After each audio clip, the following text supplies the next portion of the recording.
let's get down to serious business. And you can call in at 843-721-1340.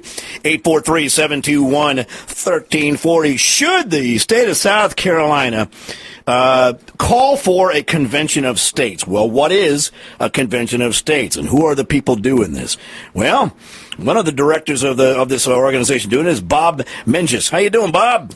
Great, Rocky. Thanks for having me on this afternoon. Okay, first of all, people don't know what a convention of states is. You better explain it. Sure, absolutely. I'd love to do that. That's Article 5 of the United States Constitution has two provisions for amending the Constitution. All 27 current amendments to the Constitution have been amended via the first process. There is no one or two, but the one that's in order, the way they're written, is on there. It also gives us a process by which, where the states, interestingly enough, George Mason's words for when the national legislature, his word for what we call the Congress, when the national legislature becomes oppressive, they actually argued on the 15th of September, right before the Philadelphia Convention ended, to put this process in there, whereby the states can do this process. Okay, now, what is a convention of states supposed to do, and how do you organize this? Is this like a constitutional convention like in 1789, 1788? What are you talking here? Some refer to it as a constitutional convention. We don't think that's historically accurate. I know that honest people can probably disagree on that. The original convention was, if you'd have went back in time, they would have called it the Philadelphia Convention. It wasn't until later in time that people called it the Constitutional Convention. But this is not a constitutional convention. Article 5 of the Constitution says that the states have the right, when two-thirds of them apply for, and that's what we did yesterday, apply for a convention for the purpose of proposing amendments to said Constitution. So it's intra-constitutional. It's not something that's outside of the Constitution. Okay, now, so basically this is states grouping together to have a meeting, and then they take it to Washington, right? That's correct. There's that would be exactly what would happen. It wouldn't actually necessarily be in Washington. Washington D.C. is bound by the Constitution when two-thirds of the states apply for that convention. They would name the place for that to take place. The states would then, again, historically, we have a historical record that shows where states determine how many delegates they would send. We do know that each state would have one vote. But the key thing to remember here, Rock, and I think you heard Bill Taylor say this yesterday, is anything that comes out of a convention is only a proposed amendment. 3/4 or 38 states would have to ratify. Bill Taylor being a congressman. Bill Taylor being the state representative out of Aiken. Out of Aiken, that's right. He was on the show yesterday, but a convention of states. Now, I had Glenn McConnell on my show years ago, and he was calling for a constitutional convention, like reconvening, and it's time to up, because liberals are always saying that the Constitution is a living and breathing document. No, it's not. It's not alive. It is old. Maybe it should be updated. I mean, states update their state constitution laws and stuff all the time. You know what I mean? That whole poker law thing. We think that one of the things, and I want to talk about the organization here, because we have this grassroots effort that's building in the states right now. 37 states have leadership of some sort and at some level of grassroots. So I want to get into that and tell you that a little bit, but I just want to go to the point of your question that back then with that effort right there. In the last 40 years, many states have applied for a convention of states. 15 of them have actually been passed. And keep in mind, the United States Constitution governs how a convention is called. So the governor would not be signing this. This is not a law that needs to be signed by the governor. It says when two-thirds of the state legislatures apply, so they have to. We have a specific application that we're trying to get, and that's what's key too. So our state house would have to apply, and so would how many other states' state houses? 33 other states. You have to have a total of 34, and then once that application, if we pass our application, it would go to the United States Congress and stay in a holding pattern indefinitely until we reach that threshold. But at least 15 states, I think, by our count, have applied for a constitution, but they've applied for a particular amendment. Ours is very different for two reasons. You mean each one has applied for a different particular amendment? We're not after one agenda thing? That's what the problem is some of these things. We are after a particular subject, and our subject, in other words, the other states have applied for a balanced budget amendment. 15 states have applied for a balanced budget amendment. Yeah.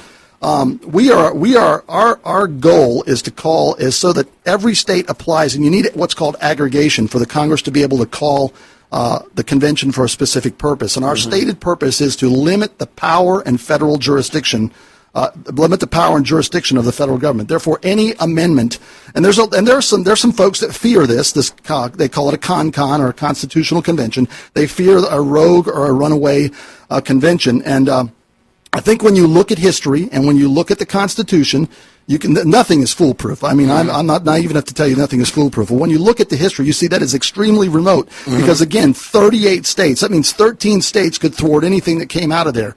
But the key thing to remember is that, if we're honest with ourselves, if we look at the federal government today, we have a completely runaway federal government. I don't think it's we're honest. Nuts. Yeah. And those blind sheeple Obama voters, they don't even know what that means when you say that. You know that, don't you? They think when you say runaway government, that means that you're trying to take their Obama phone from them or something like that. That's not what it means. Right. This is much bigger than that. This isn't about one issue.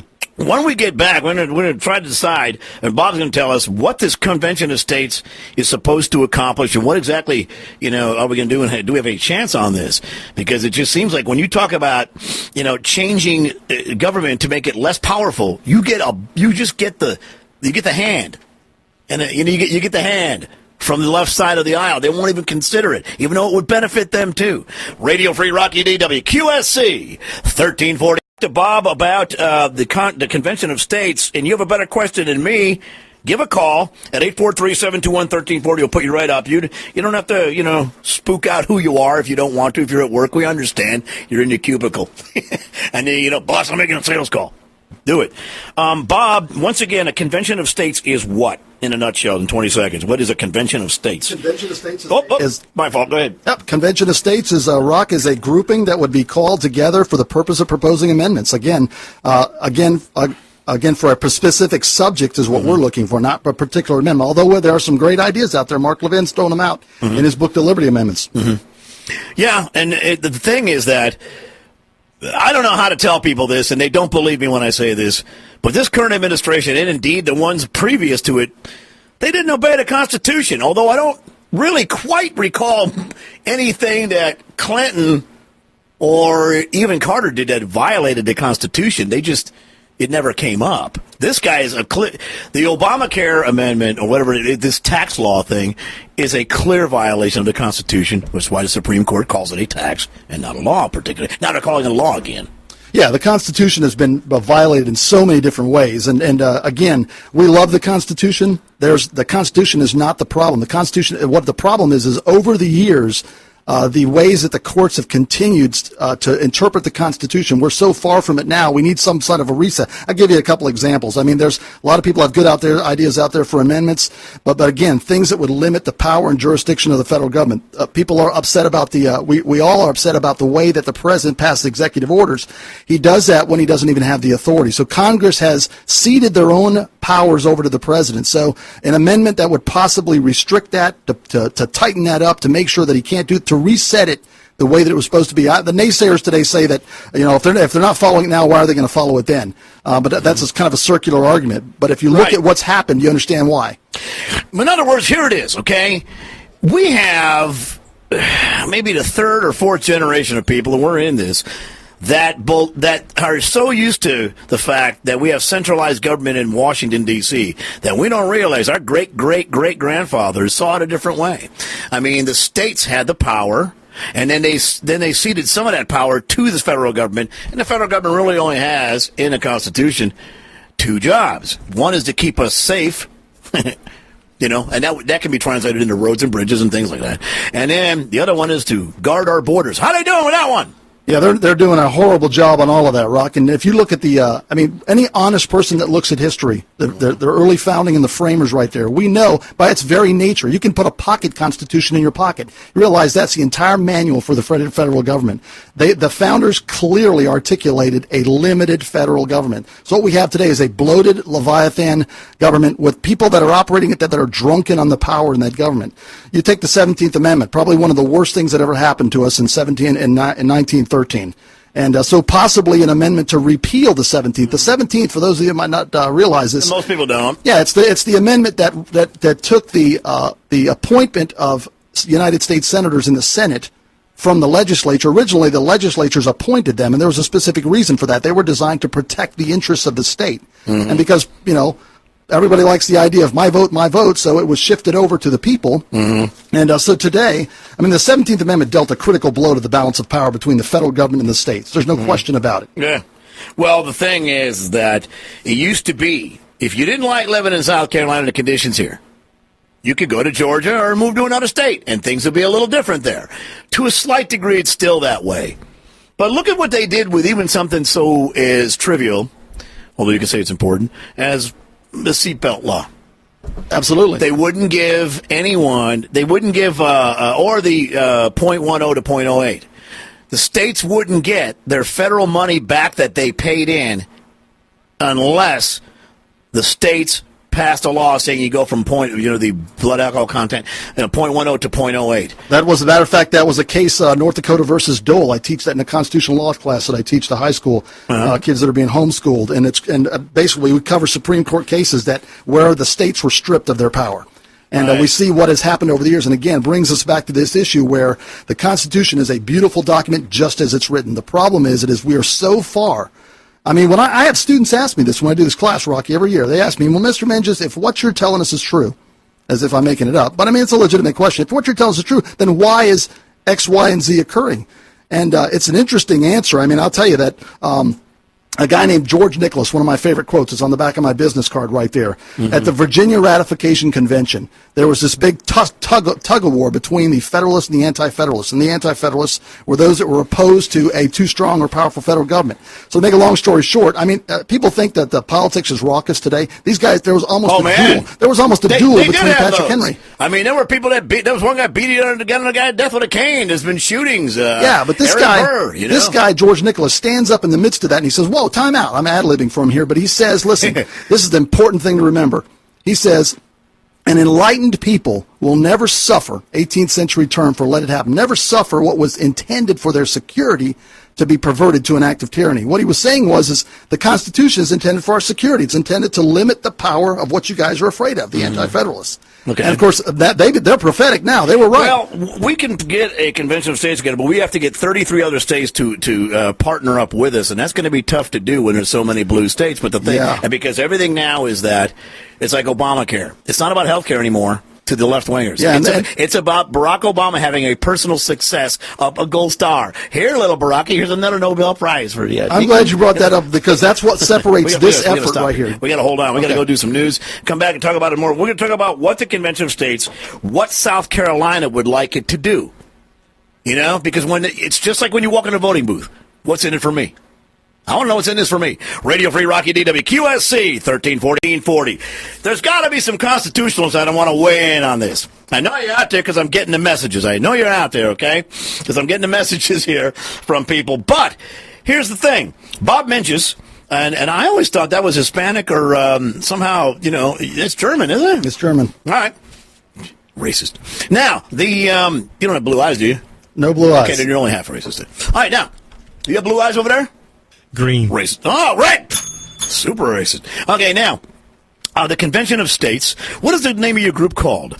All right, that's what's important. I know I don't have a lot of time left, so this is crucial to get out. You asked a question before we went off the air about how are we ever going to get to that number. Yeah, name the organization. What is South Carolina? What we can do? What I want to tell you is I said that other states have done this before as far as some states having an amendment, an application passed, if you will. Mm-hmm. Convention of States.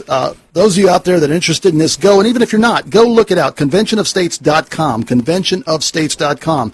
It's a national organization. This has never been done before. In other words, what those other states have done have lacked the organization, the grassroots effort. The two guys that founded the Convention of States project are both of them have between a total 30 years each apiece of grassroots. Mark Meckler was the guy who founded Tea Party Patriots. Mike Ferris, a head of homeschool legal defense, 30 years working with grassroots. But here's the deal. We are in right now, the goal is to get in at least 40 states to build a grassroots effort. So that's where I come in. I'm the state director in South Carolina. We have state directors in 37 other states. As of today, we have 38 states with some form of state leadership and building a grassroots effort. So we are building in South Carolina, and this is where you folks come in that want to get on board with this. If you want to rein in the power of the federal government, this is the only lawful, legal way, orderly way to do it. The United States Constitution gives us that power. But in South Carolina, what's in it for me? What's in it for you is this is where the people can take control of this. Washington D.C. is a long way away. Most people would agree we want term limits. Whether or not you agree with that or not, there's a lot of call for that. Washington D.C. will never enact term limits on itself. This is a way for the states to do that. Maybe some way to shift power to the states. But here I want to tell you about the state grassroots effort in South Carolina. I'm looking for 124 district captains. There are 124 legislative districts in the state of South Carolina. This is happening in those other states, too, by the way. Right now, I have a number of captains. I need to build that to 124. That way we can apply the pressure necessary on the General Assembly to get this thing through and get it up to Washington so that we're in a holding pattern waiting for the rest of the states. But the rest of there are organizations in the rest of the states. That's how we're going to get to that 34 number. This will happen. It's just a matter of when. We're not going away. It just seems like this administration we have here doesn't care what you've got 34 states together. There would be some kind of ruckus where they wouldn't allow it to happen. I mean, there's even talking, I don't think it's going to happen, but there's talk about getting rid of the term limits for president and vice president now. People are beginning to talk about that. I think that's all rumor. I mean, most of the time when that comes up, people don't realize what it takes. It is hard to pass an amendment to the Constitution. Either mode, both modes. This is another way that a lot of times I hear people talking about this, and they haven't really looked at the article. There is no difference between this process and the process that has been used for the other 27 amendments, other than it doesn't originate in Washington, D.C. That should be appealing to any liberty-loving conservative, constitutional and to conservative. big government liberals, you should know that even though it doesn't originate in D.C., it is brought to D.C. That's correct. As a whole package form. Well, actually, it doesn't even go to them. They are bound by the Constitution to call a convention, to set a location. Then the states send delegates. The states do the proposing, and then those proposals, they don't go back to the United States Congress. They go to the states. Washington. This is what. When we start getting on the radar, we figure that the left is really going to come out of the woodwork, but we know that the establishment Republican machine, the rhinos, as you call them, they're not going to like this either because they're part of the problem. We just saw it happen with Ted Cruz. He got shot in the back. Oh, man. Yeah, but when he went on, was it Jay Leno? He came out was it Jay Leno who was on? Yeah. He came out pretty good. I mean, he looked real good. I mean, people calling him nuts. And here's the thing. Here's the problem. The Obama voters, in order to do this, if I was in the Convention of States group, and I'm all for this, and in order to get 33 other states, we'd have to convince a certain percentage of, let's face it, let's just keep calling what they are, Obama voters to go along with us. And they're not going to go along with anything. We realize that to some extent. Yeah, if he says jump, they say how high. We realize that, but we think there's some independents. I'm not really sure what that is, but I know they're called that out there. We think there are people out there. I'm a constitutional conservative. I'm an independent. I'm an independent conservative. And we think that there are people like you that we can win over to our side that are not attached to a party, that also understand that we got a huge problem with this encroachment of power. You know why I'm not a registered Republican, don't you? Yeah, they're not conservative enough for me. Well, we just saw what happened. Ted Cruz, Mike Lee, and a handful of guys stood up, and they stood on Article 1, Section 7, which means that the House of Representatives has the checkbook. People kept saying elections have consequences as the president's law. Well, wait a minute. Elections have consequences, and the United States House of Representatives has a Republican majority. Matter of fact, James Madison says in Federalist 58 that's the duty of the House of Representatives to fund or defund those things. And so what happens when they're doing that? They get shot in the back by their own colleagues in their party. There's all these good causes people want to get involved in, but who's willing to drop everything they're doing and go fight for this thing? Remember, the Revolutionary War had some people who we would call billionaires today. The Rutledges. They put down everything online and said, okay, we're going for this. And they did not go to start a new nation. They just wanted to fight off England. They wanted to be, a confederation of states, which is where the Confederates get their name from. A confederation of states. They did not want to be the United States. They called them these United States. Yeah, it's any honest person that looks at the Constitution sees that the balance has shifted completely away. So here's how you get on board. You go to www.conventionofstates.com and you sign up. You can sign up to be a district captain. I will get your name. I will give you a call. I will interview you. And then if you don't think, if you go on there, I'll tell you what the role is. It's probably not as much as you think it is. It's basically trying to organize 100 volunteers in each district so that we have listen to this, a comprehensive across the state and a deep organization, deep as in a comprehensive across the state and deep each legislative district. We get that kind of power, we get that kind of clout, and we will get this application passed in the General Assembly. All right, there you go. The name of the group is what? For the Convention of States. Is that what it's called? Convention of States Project, COS Project. Okay. Oh, I get it. COS Project. What is your website? The website is conventionofstates.com. Okay, conventionofstates.com. And South Carolina is pivotal. You know what? It figures, doesn't it? We were once the city here in Charleston. Okay, that had the guts to tell Big Brother to shove it twice. Okay, twice.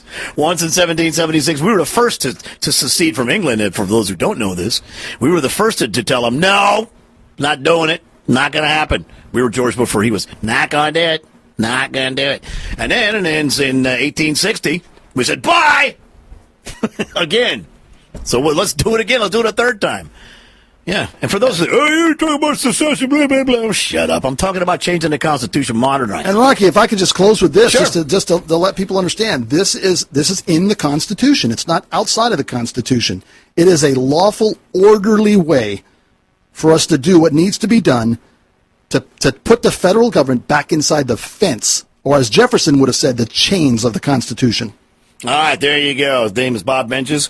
That's not the most important part. The most important part is that you get involved at conventionofstates.com. Okay? Radio Free Rocky DWQSC, 1340 and 950.